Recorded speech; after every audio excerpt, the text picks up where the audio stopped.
Berita akhir zaman. Dialog seorang Rasulullah Al-Mahdi dengan umatnya.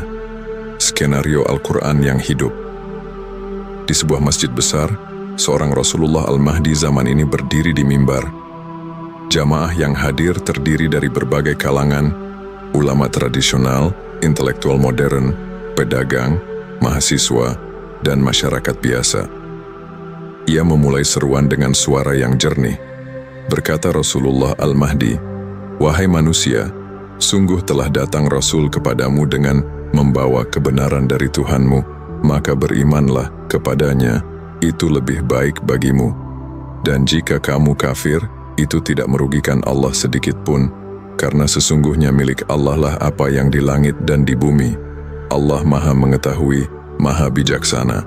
QS An-Nisa 4 ayat 170. Suasana hening sejenak, lalu seorang ulama senior berdiri dengan wajah skeptis. Ulama tradisional, "Siapa kamu ini? Kami sudah memiliki kitab suci, kami sudah memiliki para ulama yang alim. Mengapa harus mendengarkan kamu? Bukankah risalah telah selesai?" Berkata Rasulullah Al-Mahdi, tersenyum tenang, "Inilah yang telah Allah firmankan tentang kalian.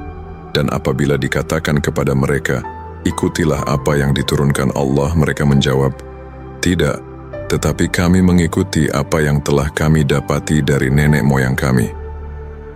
Padahal nenek moyang mereka itu tidak mengetahui suatu apapun dan tidak mendapat petunjuk. QS Al-Baqarah 170. Seorang intelektual muda dengan kacamata tebal mengangkat tangan.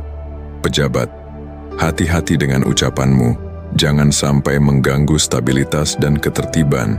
Pemerintah tidak akan diam kalau ada yang bikin onar dengan mengatasnamakan agama." Berkata Rasulullah Al-Mahdi. Dan inilah ancaman yang selalu datang kepada setiap Rasulullah.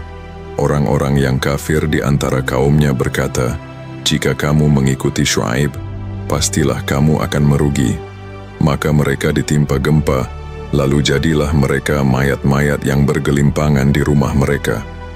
Sesungguhnya yang mengancam keamanan adalah kemaksiatan kepada Allah, bukan ketaatan kepadanya. QS Al-A'raf 90.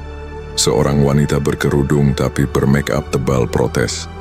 Berkata wanita religius semu, "Kami sudah beragama kok, kami sholat, puasa, berzakat, ngapain harus ikut-ikutan yang aneh-aneh, yang penting kan sudah Islam." Berkata Rasulullah Al-Mahdi, "Allah berfirman tentang orang-orang sepertimu, dan di antara manusia ada yang berkata, kami beriman kepada Allah dan hari akhir, padahal sesungguhnya mereka itu bukanlah orang-orang yang beriman. Mereka hendak menipu Allah dan orang-orang yang beriman, padahal mereka hanya menipu dirinya sendiri sedang mereka tidak sadar." Kangen Al-Baqarah 1. Kerumunan mulai gaduh. Seorang akademisi berdiri dengan sikap defensif. Akademisi, "Ini kan interpretasi sepihak. Agama itu kan relatif, tergantung pemahaman masing-masing. Tidak ada kebenaran absolut, semua tafsir sama sahnya." Berkata Rasulullah Al-Mahdi, "Dan Allah telah memperingatkan sikap seperti ini." Dan mereka berkata, "Hati kami tertutup terhadap apa yang kamu seru kami kepadanya. Dan di telinga kami ada sumbatan, dan antara kami dan kamu ada dinding. Maka bekerjalah kamu, sesungguhnya kami pun bekerja pula."